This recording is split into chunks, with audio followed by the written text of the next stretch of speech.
Hello guys, this is our second lecture in Revit, Autodesk Revit for architecture students. Let me at the beginning mention something I mentioned last class, which was if you just suddenly closed your properties and your project browser. For properties, you will click double P, double time. You will be able to show it. Where in project browser, you're gonna just right click anywhere on your screen, browsers, project browser. Again, close it. Properties double P. And for browser, right click, browsers, project browser. We took this plan thanks to Pure Revit, and we are just practicing on it. I explained something about stairs last class, and for this plan, what I did is just make the height of level 2 is 300. So if I will open my level 1 now. In order to draw a stairs, we say like you will open your architecture tab, go to circulation panel, stairs. At the beginning, what we said was really important to look at your option bar and your properties. In order to draw something, to know the thing you are drawing, you are modeling, you have to look at these two lines. So now the thing I want a monolithic stair, which is the first thing. My stair is gonna be from level 1 to level 2.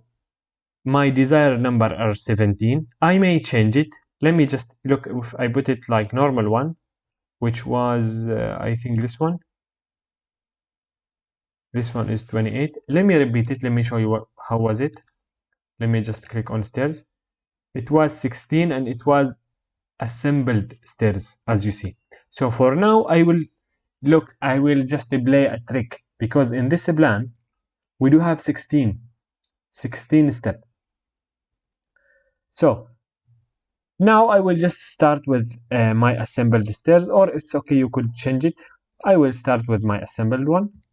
I will make sure that the actual run is maybe 100. Make it 101, 110, it's fine.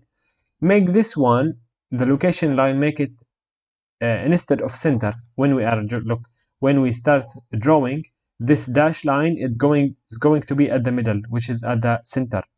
So if I start to draw from this point, let me say, so I can see there is an intersection with my stairs, though I don't want that. I want just to make it from the right, so I will be able to draw from the side. The actual thread is 25. It's okay for now. Automatic, okay. Offset, no. Yes. So I will start from this point. When I start drawing, I can see like risers created and risers remaining. I want 8 to be 8 risers created, 8 risers remaining. So I will click from this one, go until it says 8 remaining. Now it's 8.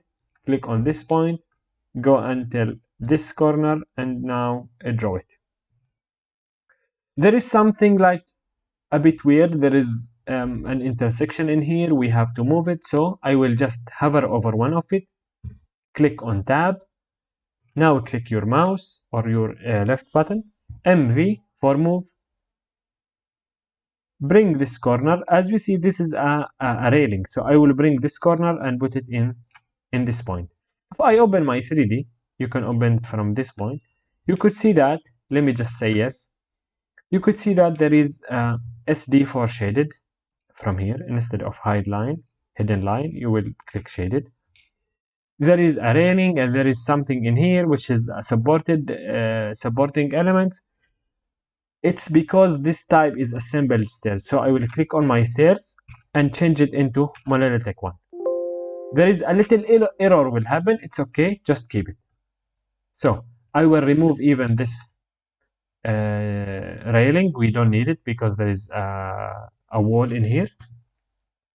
Open your level 1 again. You do have your stairs. So what we need now actually to move our walls. So I will click AL, align. The command align we explained last lecture. AL is the shortcut. Now I want my wall, I want this wall to move into this place. So what I'm gonna do, I will click AL for align. Click on your steps. So I will now have my reference line, and now I will click the edge of the wall. Again, I will select this one. I can click on control and click this wall and click this wall. Now I will click MV for move. Click any point, move it maybe 50, another 50. Let me just click DI for dimension and see the dimension from here to here. Yes, 105 is fine. So now again, I will use align. AL is the shortcut. Select this edge and now select this one. Now we do have the dimension and I do have my stairs.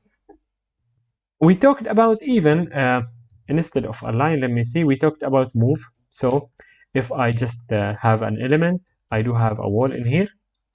We said like you will select your wall, MV, which is the shortcut, click any point and move it with a value. So I will write 200.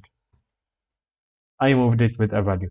What if I want to move this wall from this corner, this little corner, into this corner?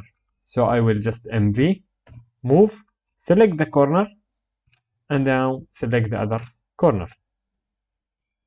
This is for move.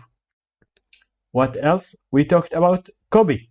What if I want to copy this element or this wall? You will select CO for copy, select any point, and now enter a value, 200. What if I want to copy from a specific place? Again, CO, select this corner and go into this corner and select it.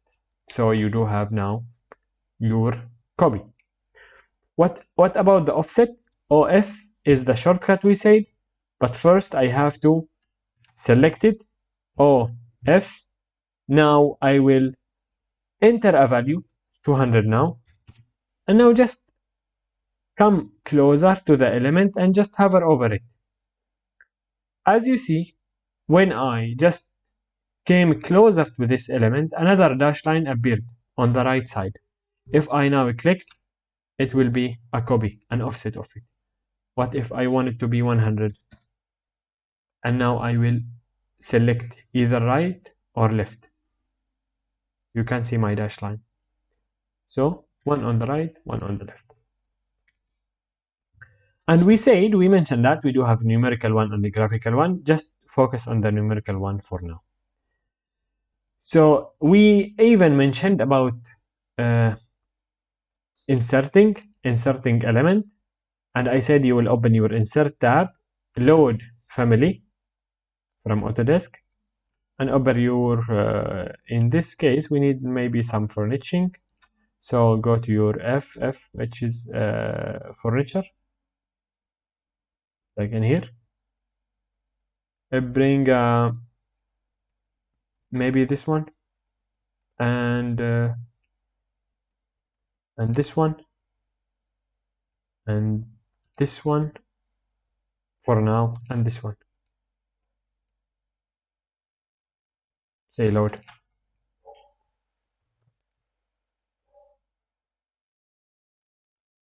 In order to find these families, you will go to architecture, into component. I will open it. I will just scroll down or up to find my chairs. So let me see how we could arrange it. Yes. I will click space in order to rotate. So let me just click one in here. Find the other one. Let me find the correct one, which is sofa. Space. Like this. And then another one. Select this one, we could move it a bit. And that's how we could insert and find our families. So in next class, we are going to complete this floor plan. And we will even try to take another exercise. I mentioned even about levels. I mentioned how we could just select any level, double click on the number to change the level, or double click on the name to change the name. Good luck for everyone and see you next class.